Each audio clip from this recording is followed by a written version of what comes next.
আত্মরক্ষা ও আত্মশুদ্ধির ডাক।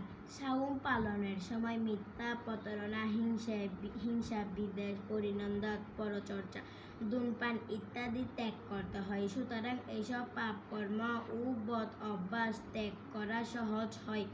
এজন্য সাওমকে আত্মরক্ষার ঢাল বলা হয়েছে। রাসূল সাল্লাল্লাহু আলাইহি ওয়াসাল্লাম বলেছেন, সাওম হচ্ছে ঢাল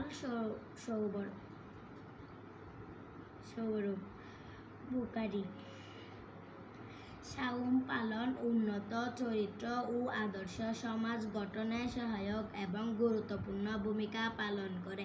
সাওম পালনের সময় লোভ, লালসা, পাপাচার, মিথ্যাচার, ঝগড়া, বিবাদ ত্যাগ করতে হয়। অশ্লীল কথা ও খারাপ কাজ থেকে বিরত থাকতে হয়। এতে ব্যক্তির চরিত্র যেমন উন্নত হয়, তেমনি সুন্দর সমাজ গঠনেও সহায়ক হয়। সাওম পালনের মাধ্যমে মানুষ পরস্পরের প্রতি সহানুভূতিশীল হয়ে ওঠে।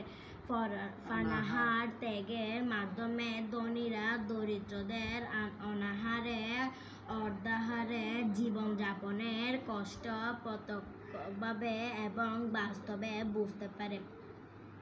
ক্ষুধার কি জ্বালা তারা অনুভব করতে পারে। তাই তারা দরিদ্রদের প্রতি সহানুভূতিশীল হয়ে ওঠে। তাদের সাহায্য, সহযোগিতা ও দান খয়রাত করে।